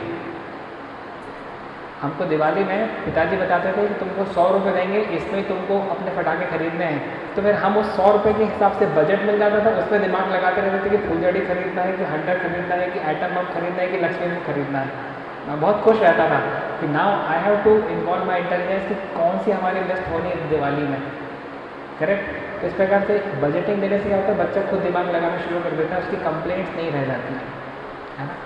तो डेमोक्रेटिक पेरेंटिंग जो है जिसमें हम इन्वॉल्व करते हैं वो बहुत अच्छा है।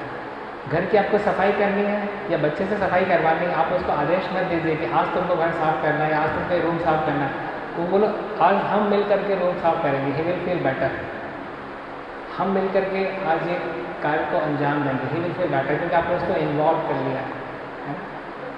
तो अगेन ऐसे दुनिया में 1000 में 1 लाख बिजनेस बच्चे को स्वतंत्र लेने हैं, क्या हम उसको वास्तविकता में तैयार कर रहे हैं उसके डिसीजन मेकिंग के लिए, या खाली हम ही उसको जीवन भर चलाने वाले हैं। Don't try to become the remote controller of your child's life. Remote control में क्या होता है, 6 नंबर पे सोनी टीवी सेट है, 6 नंबर पे सोनी टीवी चलेगा। करेक्ट नहीं, उसके जीवन का रिमोट कंट्रोल उसके पास में होना चाहिए।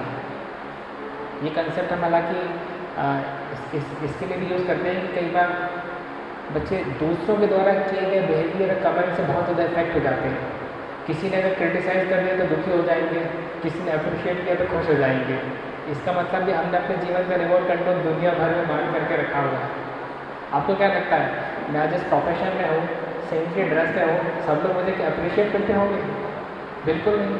कई बार तो लोग बोलते हैं इनका प्यार टूट गया होगा, इस कारण से आश्रम में आ गए, शादी नहीं हुई होगी, नौकरी नहीं लगी हुई होगी, कुछ जीवन में गम होगा उसको छुपाने के लिए आश्रम में आ गए। अलग अलग लोग अलग अलग प्रकार की बातें करते हैं, है कि नहीं।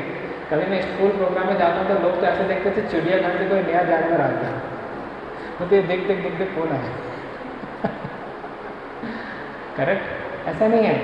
1000 क्रिटिसिज्म झेल करके मैं यहाँ पे खड़ा हूँ, एप्रिशिएशन भी है, क्रिटिसिज्म भी है।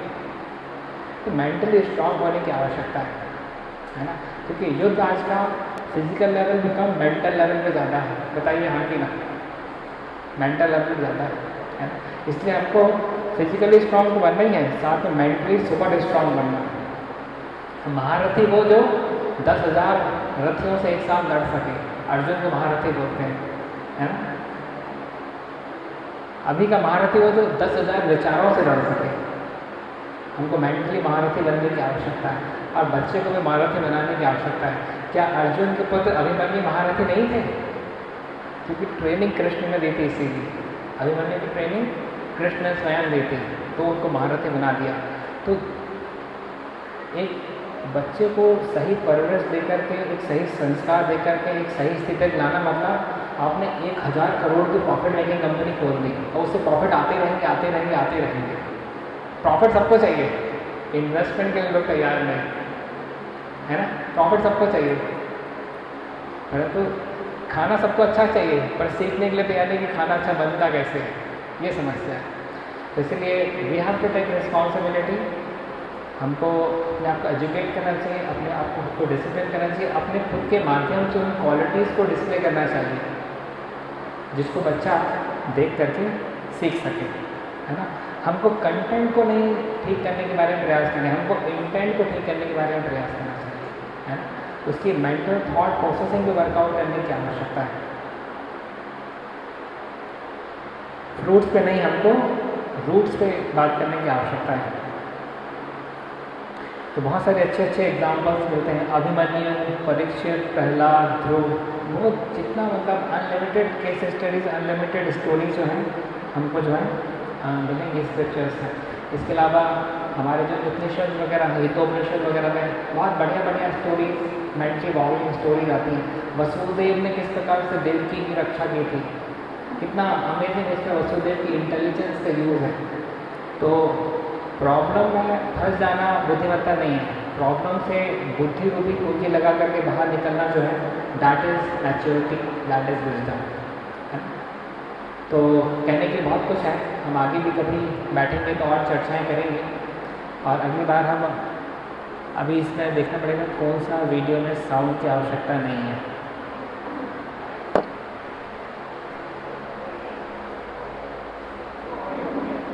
है। जॉय ऑफ शेयरिंग चला, जॉय ऑफ शेयरिंग।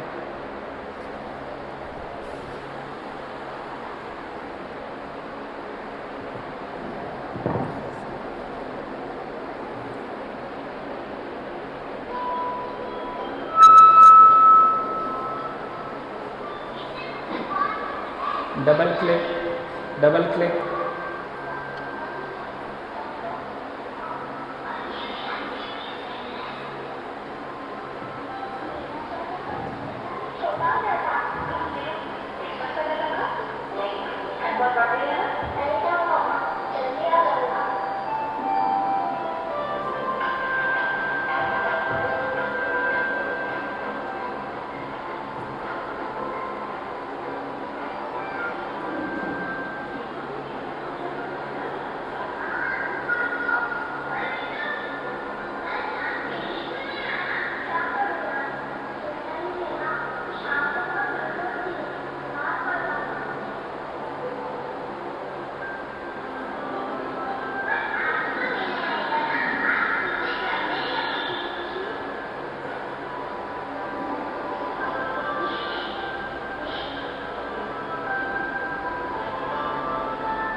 हरे कृष्णा।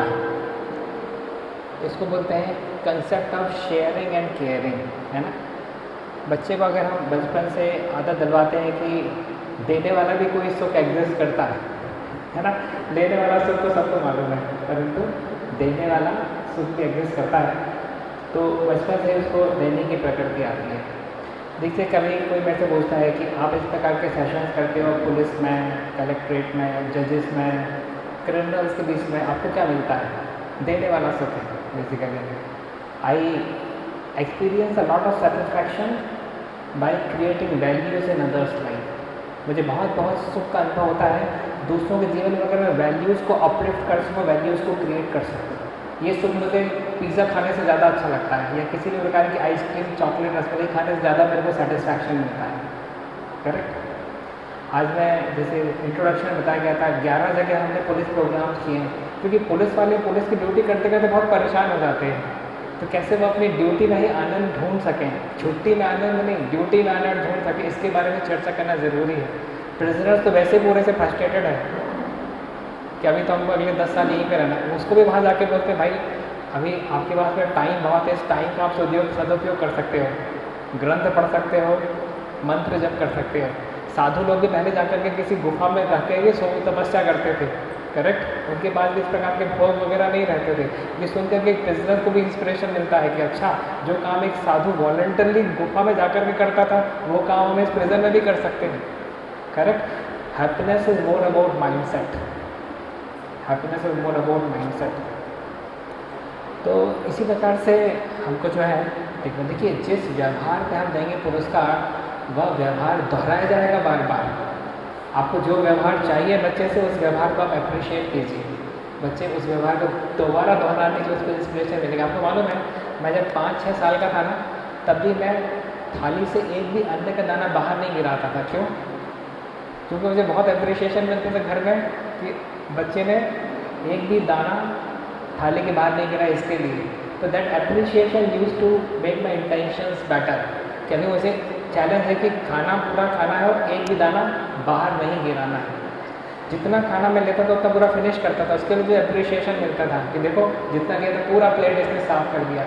पिछले 40 साल की मेरी आदत है, जितना मैं लेता हूँ उतना पूरा 100% फिनिश करके छोड़ता हूँ। हो सकता है कभी एक आध रोटी की भूख बच जाए, वो चलेगा, पर एक रोटी एक्स्ट्रा नहीं होनी चाहिए। बचपन के संस्कार हैं, क्योंकि मुझे इन व्यवहारों को पुरस्कार दिया जाता था। पुरस्कार का ये मतलब नहीं आपको सबके सामने ट्रॉफी देनी पड़ेगी। Some words of appreciation works as a battle field than trophies. Correct. कभी भी मैं बाहर जाता था तो आदत थी लाइट हमें बंद करके जाना है। कभी भी टैप खोला तो उसको इंश्योर करने की पूरा बंद हुआ कि नहीं हो। छोटी छोटी चीज़ें हैं, पर इससे मैंने रिसोर्सेज की रिस्पेक्ट करना शुरू किया। अभी लोग केवल पैसे की वैल्यू करते हैं, रिसोर्सेज की वैल्यू नहीं करते। तो पानी तो फ्री करना है ना, फिर करेक्ट, ऐसा नहीं है। अभी मैं स्कूल्स में जाता हूँ तो प्रिंसिपल मेरे से बोलते हैं कि हमारे बच्चों को समझाइए कि ये लोग स्विच बोर्ड ना तोड़ें, इलेक्ट्रिसिटी स्विच बोर्ड पेंसिल से घुसेड़ करके इसको ना तोड़ें, पानी स्कूल का ना बहाएं। क्यों? बचपन का संस्कार ही गड़बड़ है। समझ रहे किस लेवल की प्रॉब्लम फेस कर रहे हैं। So that is really needed, it's really needed. मैं उज्जैन में भी करीब 12 स्कूल्स में 8 से लेकर के 12th क्लास के बच्चों के लिए इसी प्रकार के सेशंस कर चुका हूँ और आगे भी करता रहूँगा। तो मेरा भी यही प्रयास है कैसे हम लोगों को एजुकेट कर सकें कि there higher dimension of happiness in higher consciousness. लोगों को लगता है आप जितने अमीर होंगे उतने ज़्यादा सुखी होंगे। ना जी ना, आप जितना चेतना से उन्नत होंगे उतने ज़्यादा सुखी रहेंगे, है ना। हमको हमारी केमिस्ट्री, हमारे फॉर्मूले सुधारने की आवश्यकता है। करेक्ट। तो बस एक लास्ट इंसिडेंट आपको बताऊंगा, उसके बाद हम सीधे क्वेश्चन आंसर्स पे आ जाएंगे। जो भी आपका प्रश्न हो आप ज़रूर से पूछ सकते हैं। मैं जब 6th क्लास का था, 6th क्लास में था, करीब 12 साल उम्र की मेरी, तो उस टाइम पे मेरे मन में एक विचार आया। मतलब चर्चा हो रही थी घर में किस प्रकार से सोना बहुत कीमती चीज़ होती है, बहुत महंगा आता है। तो मेरे मदर के बर्थडे पे मुझे सोने का एक सिक्का देने की इच्छा जागृत हुई। कौन सी क्लास में था? 6th क्लास में था, 12 साल का। और जब मैं 12 साल का था उसी टाइम पे मुझे घर का राशन खरीदने की जिम्मेदारी भी मिली। कुछ घर की जिम्मेदारी मिली। राशन जो था, जो करीब उस समय हमारे घर का 1200-1300 रुपये में आ जाता था एक महीने का राशन। मैं बात करूँ 1996 की, 97 की। तो उस समय मुझे जिम्मेदारी मिली। तो वहाँ से चूँकि मेरे पास में पैसा हाथ में आया और वहाँ से फिर मैंने दिमाग लगाना शुरू किया कि कैसे अपन पैसे को सेव कर सकते हैं। तो मैंने प्रति माह 200 रुपये के आसपास जो है वो सेव करना शुरू कर दिया। घर का जो राशन आना है उसी में से दिमाग लगाता था कहाँ कौन सी चीज़ सस्ती मिलती है मार्केट में, वहाँ जा कर के थोड़ा एक्स्ट्रा एफर्ट्स लगा करके वहाँ से सस्ती चीज़ लाऊंगा ताकि अपना कुछ पैसा जो है वो सेव हो। अच्छा, चूँकि हाथ में पैसा था तो उस पैसे से मैं जो मेरी जो डिज़ायर्स थी, पतंग उड़ाना बहुत अच्छा लगता था, कॉमिक्स पढ़ना बहुत अच्छा लगता था, चॉकलेट्स आइसक्रीम खाना बहुत अच्छा लगता था, वहाँ भी खर्च कर सकता था।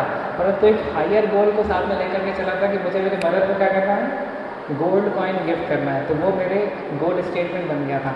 तो प्रति माह 200 रुपये जोड़ करके मैंने इस प्रकार से करीब 24 महीने में 5000 रुपये जोड़े। 24 महीने की मेहनत के बाद मैंने अपने पिताजी को बोला कि अगले महीने मदर का बर्थडे है और मैं उनको एक गोल्ड कॉइन देना चाहता हूँ। मेरे पिताजी ने कहा तुम्हारी इच्छा तो अच्छी है पर हम इतने पैसे नहीं हमारे पास में कि हम 5000 रुपये खर्च करके एक सोने का सिक्का ला पाएँ। तो मैंने उनसे कहा कि पैसे कौन मांग रहा है आपसे, पैसे तो है मेरे पास में। तो उनको लगा कि ये तो संभव ही नहीं है, ये छोटा सा लड़का, इसके पास कैसे 5000 रुपये हो सकते हैं। फिर मैंने वो 2-2 के और 5-5 के और 10-10 के और 20 के नोट तक दिखाए। उन्होंने आधा घंटे तक जब उसको गिना और जब उनको पता लगा कि अच्छा 5000 रुपये हो गए इनके इकट्ठे, तो उनको समझ में आया कि प्लानिंग जो है वो पिछले 24 महीने से चल रही थी और 24 महीने से व्यक्ति जो है वो सेविंग जोन में था। कभी कोई साबुन अगर गिर जाता है ना, उसका एक कोना टूट जाता है तो उसकी कीमत 20 रुपये से घट करके 12 रुपये हो जाती है। एक ऐसी दुकान मैंने तलाश की थी जहाँ पे थोड़ा सा अगर कुछ कटफट लग गया किसी चीज़ में तो वो चीज़ की कीमत भी सस्ती हो जाती थी। तो in that way I apply the intelligence award.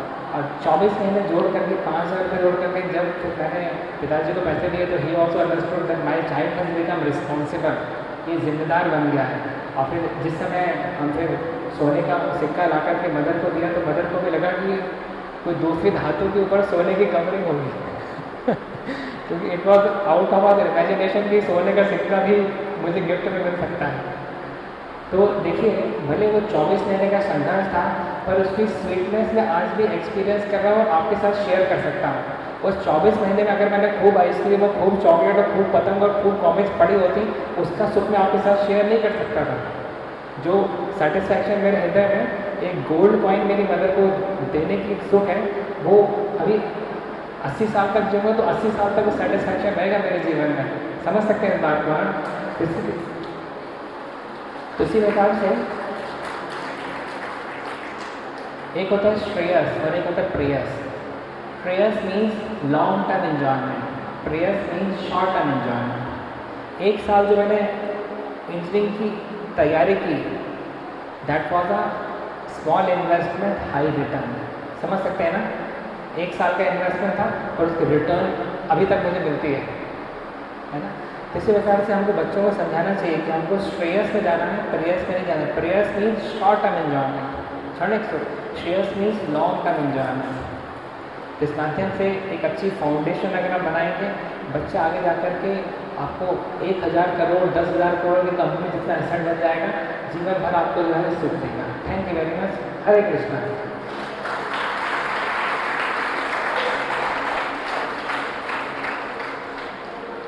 कोई 1-2 प्रश्न हो किसी के तो ज़रूर से पूछ सकते हैं।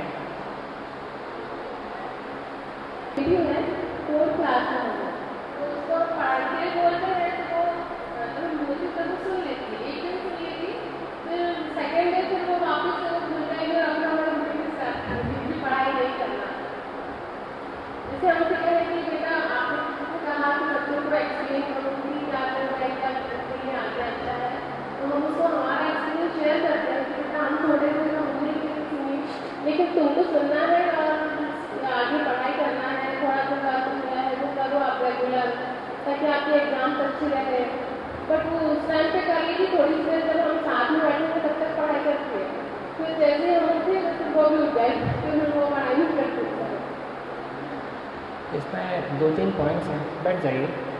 ये प्रश्न आपके नहीं, काफ़ी लोगों का है, आपने तो पूछा है उनके माध्यम से। 2-3 पॉइंट्स हैं। पहली चीज़ तो है कि कुछ बच्चे जो रहते हैं उनका मतलब पढ़ाई के प्रति रुचि ही बहुत कम रहती है ना। तो इसलिए एक्चुअली एक बेसिक एजुकेशन जो 12th तक सबको करनी कंपलसरी इवेंट है, चाहे मन लगे तो ना लगे तो। कुछ एक बच्चों की रुचि स्वाभाविक रहती है, कुछ एक बच्चों के लिए कष्टकारी हो जाता है। उनकी रुचि कुछ एक अलग अलग चीज़ों में अच्छी हो सकता है, एक्टिंग अच्छी हो सकता है स्किल्स कुछ अच्छी हो सकता है कुछ अलग अलग फील्ड्स में अच्छा परफॉर्म कर पाएँ। तो we have to educate them कि इट्स नॉट लाइक आपको पूरे से ही इसमें झोंक दिया जाएगा। देखिए हमारे ऐसे आश्रम में भी हमको बताए जाते हैं कि 3 कैटेगरीज हैं, like to do services, have to do services, ask to do services. बहुत सारी ऐसी चीज़ें भक्ति में जो हमको पसंद आती हैं वो लाइक टू डू कैटेगरी में आएंगी, है ना। बहुत सारी ऐसी चीज़ें जो कि हमको कंपलसरी करना पड़ेंगी अगर हमको सस्टेन करना है आश्रम में, तो है ना। और बहुत सारी चीज़ें संस्था की रिक्वायरमेंट है ना। अब जो संस्था की रिक्वायरमेंट अभी 27 तारीख को जगन्नाथ रथ यात्रा बनानी है, हम बोला हम तो वृंदावन जाएंगे भजन करेंगे, ऐसा थोड़ी चलेगा। तो वहाँ पे देखना पड़ेगा कि संस्था की क्या रिक्वायरमेंट है। तो इसी प्रकार से हमारे जीवन में खाने में भी 2 कंपोनेंट्स हैं, न्यूट्रिशन कंपोनेंट और टेस्ट कंपोनेंट। बच्चा हमेशा टेस्ट कंपोनेंट में भागना चाहेगा, उसको पकड़ के हमको थोड़ा सा न्यूट्रिशन उसमें मिक्स करना पड़ेगा, बताते हुए कि खाली टेस्ट कंपोनेंट में जाओगे तो तुम्हारा स्वास्थ्य खराब हो जाएगा। तो इसी प्रकार से we have to, 4th class तो वैसे छोटी क्लास है, पर फिर भी बच्चे तो आज तक ज़्यादा समझदार हो गए, फिर भी हम उनको अच्छे से समझा सकते हैं बैठा करके बारंबार समझाने पे। और उन जो चीज़ हम उनको समझाना चाहते हैं, क्या अगर हम कुछ एक प्रश्न के माध्यम से उनके ही मुख से उगलवा सकते हैं, बहुत बड़ी बात है ना। तो एक तो ये है, और दूसरा जब बच्चे कुछ ऐसे बच्चों के साथ रहते हैं जो कि खुद पढ़ने वाले हैं, खुद ही थोड़ा डिसिप्लिन है, तो देख करके बहुत सारी चीज़ें सीखते हैं, है ना। तो एसोसिएशन एक बड़ा रोल प्ले करेगा, एजुकेशन का अपना स्वयं का एक रोल रहेगा। अगेन मैं कहूँगा कि एक आपका ट्रस्ट लेवल बच्चे के ऊपर कितना है वो भी बहुत मैटर करेगा, कि he should see you as pure well wisher, कि आप उनकी निजी स्वतंत्रता में आगे नहीं आना चाहते हो, एट द सेम टाइम आप उनके वेल विशर हो, इस कारण से आप उनसे ये कार्य कराना चाहते हो जो कि उनके जीवन में उनके लिए अच्छा है। देखिए जैसे गाय है, हमारी गौशाला है, वहाँ पे कभी भी जब डॉक्टर आता है इंजेक्शन लगाने के लिए, गाय बहुत हाथ पाँव चलाती है, पूरा सींग चलाती है, क्योंकि वो देखते हैं कि एक तो मैं बीमार हूँ, ऊपर से सूजी लगाने वाला है।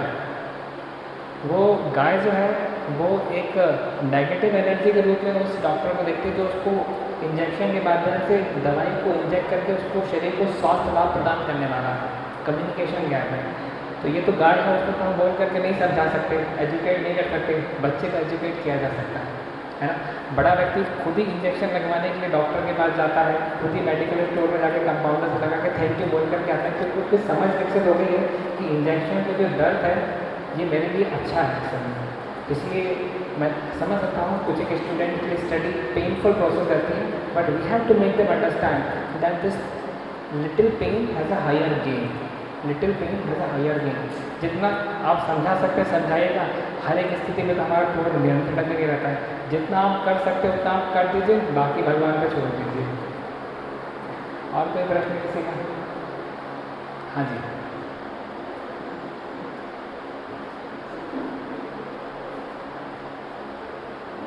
नमस्ते सर। नमस्ते। मेरी 2 बेटियां हैं, पर सर एक बेटी बहुत अच्छा पढ़ती है और एक बेटी बिल्कुल कम पढ़ती है, और दोनों को गाइडलाइन एक जगह से मिलती है सर।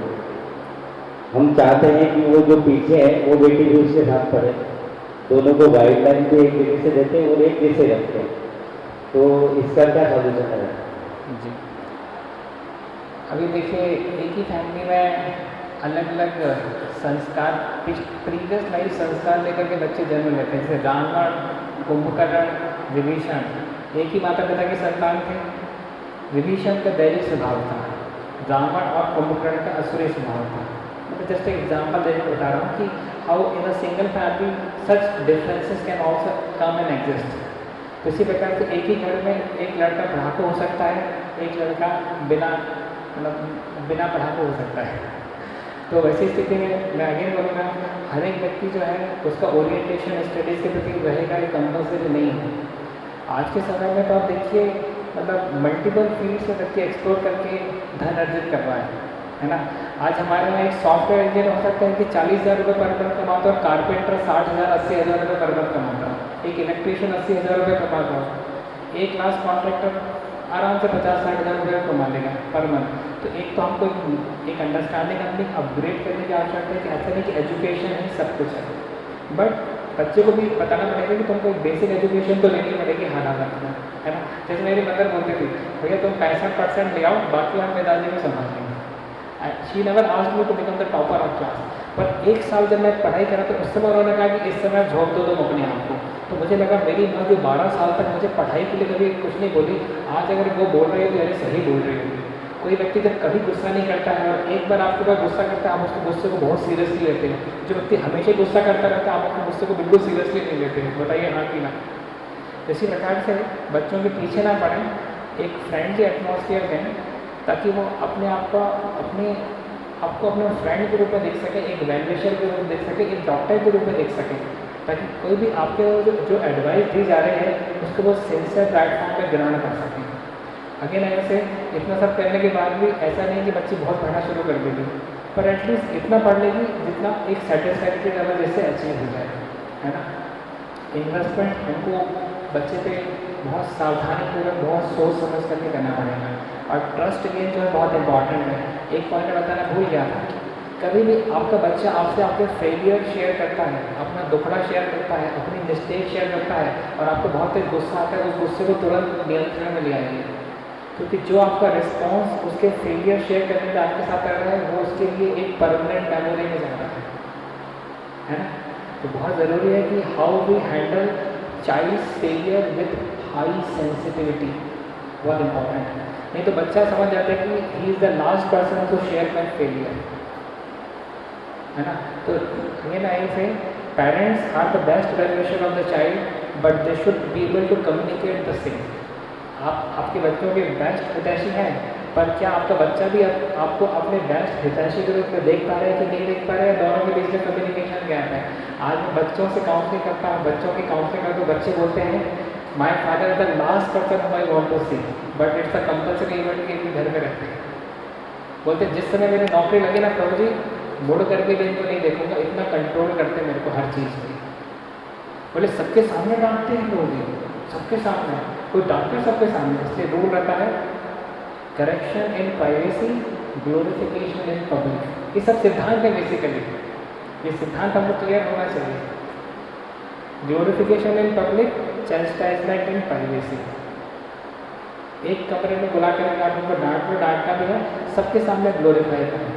बच्चा आपके ऊपर ज़्यादा ट्रस्ट करेगा। कभी भी आपके पॉइंट ऑफ व्यू को प्रूव करने के लिए उसकी वीकनेस को कभी आधार मत बनाना। जिस मुद्दे पे बात करो उसी मुद्दे पे बात करो। बहुत सारे ऐसे प्रिंसिपल्स हैं, एक सेशन में तो संभव नहीं है, इसके तो हम बहुत सारे सेशंस लेते हैं पेरेंटिंग पे, तो जाकर के सारे कंसेप्ट जो है कवर हो पाते हैं बहुत सारे हैं। पर इसमें जितना आपने आज सुना है उतना भी अगर इम्प्लीमेंट करेंगे तो आपका रिलेशनशिप बहुत अच्छा हो जाएगा। Broken glasses and broken relationship very difficult to handle. पीछे इतना बताया था आपने, हाँ जी।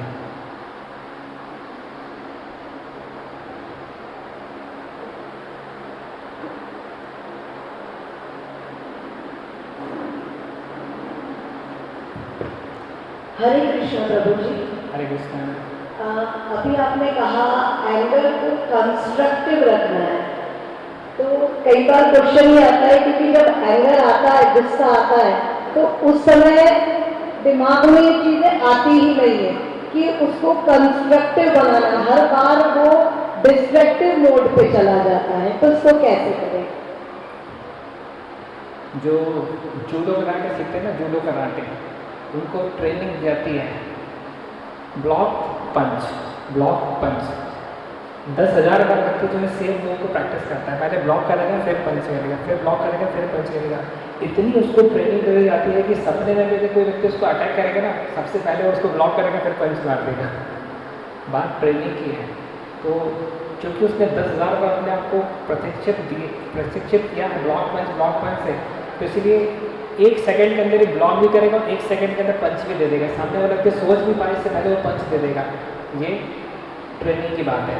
तो इसी प्रकार से हमको अपने आप को ट्रेन करने की आवश्यकता है कि क्रोध आने पर शांति रखना, क्रोध आने पर शांति रखना। कभी भी क्रोध आए तुरंत साइलेंसर बजना चाहिए। क्रोध आने पर शांति रखना। क्रोध को हम व्यक्त करेंगे मैच्योरिटी के साथ व्यक्त करेंगे, क्योंकि जैसे ही क्रोध आने पर शांति हम नहीं रखते हैं, कुछ तो भी बोल देते हैं, 4 से अस्त्र छोड़ देते हैं, उसके बाद से उनको रिट्रैक्ट करना बड़ा मुश्किल हो जाता है। रिट्रैक्ट करना बड़ा मुश्किल हो जाता है। सी समटाइम्स बच्चे फ्राइटन हो जाते हैं पेरेंट्स से, जब उनके एंग्री स्वभाव उनको देखते हैं तो उनको लगता है कि पूतना स्वर्ग रखा तो हम बुक्स में पढ़ते थे तो यही निकली। तो is that way we should not become ghost in front of our child, correct?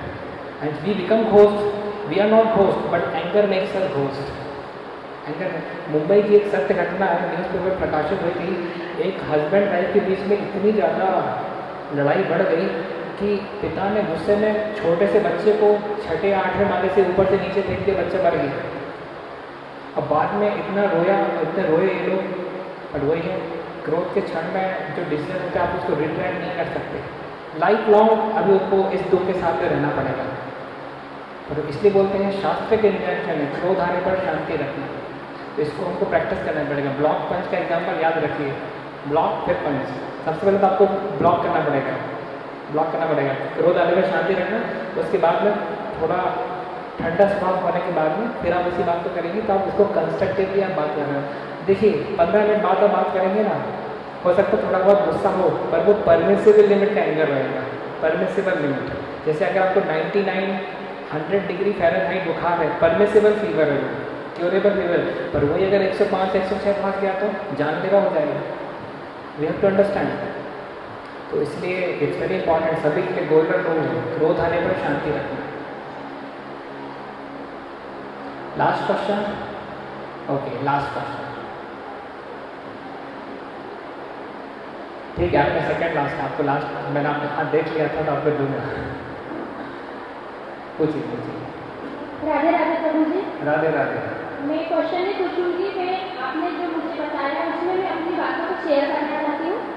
आपने कहा था कि बच्चा देखकर जल्दी सीखता है, तो ये मेरा अनुभव है कि मैं पहले मोबाइल ज़्यादा यूज़ करती थी तो मेरे बच्चे भी बिल्कुल पढ़ाई पर ध्यान नहीं देते थे। लेकिन जब मुझे ये चीज़ रियलाइज हुई तो फिर मैंने अपनी स्टडी स्टार्ट की। मैं बराबर बुक लेके पढ़ने बैठती थी, तो मैंने देखा कि मेरे बच्चे ऑटोमेटिक पढ़ने बैठ जाते, मुझे उनको बोलने की ज़रूरत नहीं पड़ती है। और आजकल अधिकतर पेरेंट्स की यही प्रॉब्लम है कि बच्चे सोशल मीडिया पर ज़्यादा एक्टिव रहने लगे हैं। अगर छोटा सा बच्चा भी खाना नहीं खाता है तो हम बोलते हैं कि बेटा मोबाइल ले लो और खाना खा लो। तो बस वही है मेरा कहने का मतलब प्रभु जी कि हम जो करेंगे तो वही हमारा बच्चा भी सीखेगा। तो मैं मोस्टली पेरेंट्स से यही रिक्वेस्ट करना चाहती हूँ कि जो ज़्यादा मोबाइल यूज़ करते हैं तो वो अपने इस आदत को थोड़ा सा चेंज करके पढ़ाई के ऊपर ध्यान देंगे या बच्चों के सामने पढ़ेंगे तो बच्चा ऑटोमेटिकली पढ़ने बैठ जाएगा, उसके ऊपर प्रेशर डालने की हमको जरूरत नहीं पड़ेगी। धन्यवाद। Thank you very much. Actually Bhagavad Gita में एक श्लोक है, यद यद आचरति श्रेष्ठ तत्र तदे ध्रुव जना। लीडर जैसा जैसा करेगा फॉलोअर वैसा वैसा फॉलो करेगा, है ना। ऐसा नहीं कि लीडर जैसा जैसा कहेगा वैसा फॉलोअर करेगा ना। इसी प्रकार से पेरेंट्स जैसा जैसा कहेंगे वैसा वैसा बच्चा नहीं करेगा, पेरेंट्स जैसा जैसा करेंगे वैसा बच्चा करेगा। एकदम simple formula. Okay, last question आपने हैंड रेज किया था।